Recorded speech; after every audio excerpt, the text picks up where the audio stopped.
Túmulo do Cão Pinguim, enterrado aqui, porta do portão 5 do Parque de Ibirapuera, na década de 40. Caramba.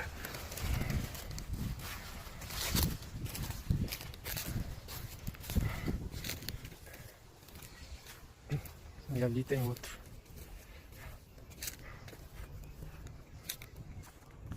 Essa cruz aqui é outro, que é um pastor alemão.